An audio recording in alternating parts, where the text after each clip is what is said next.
భారత రాజకీయాలకు సంబంధించినంత వరకు అత్యంత కీలకమైనటువంటి అంశం. వ్యాపారాల మీద కూడా అది ప్రభావం చూపెడతా ఉంటాం.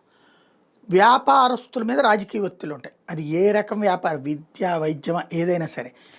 ఆ దందాల నుంచి తప్పించుకోవడానికి మామూలుగా ఒక వ్యాపారం నిదానంగా పైకి తీసుకెళ్తారు, కష్టపడతారు, ఒక స్టేజ్లోకి తీసుకెళ్తారు, తర్వాత వారసులు ఇట్లాగా అనుకుంటారు. అయితే విదేశీ ప్రత్యక్ష పెట్టుబడులు అనుమతించగానే భారీ డబ్బులకి కొంటామని ముందుకు వస్తారు, వాళ్ళకి అమ్మి పడేస్తున్నారు. మన దేశంలో ఇట్లాగా ఇప్పుడు ప్రైవేట్ విదేశీ సంస్థలు మన దేశంలో ఉన్న ప్రధాన హాస్పిటల్లన్నిటినీ కొనిపడేస్తున్నాయి. అపోలోలో 43% Vanguard, GQG, government of Singapore పెట్టుబడులు పెట్టాయి, అంటే ఆ షేర్లు కొనుక్కున్నాయి.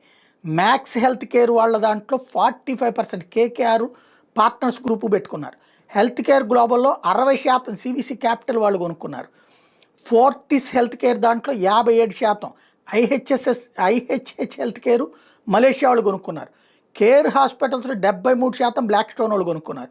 మణిపాల్ హాస్పిటల్స్లో 59%, టెమ్సెక్ టీపీజీ వాళ్ళు కొనుక్కున్నారు.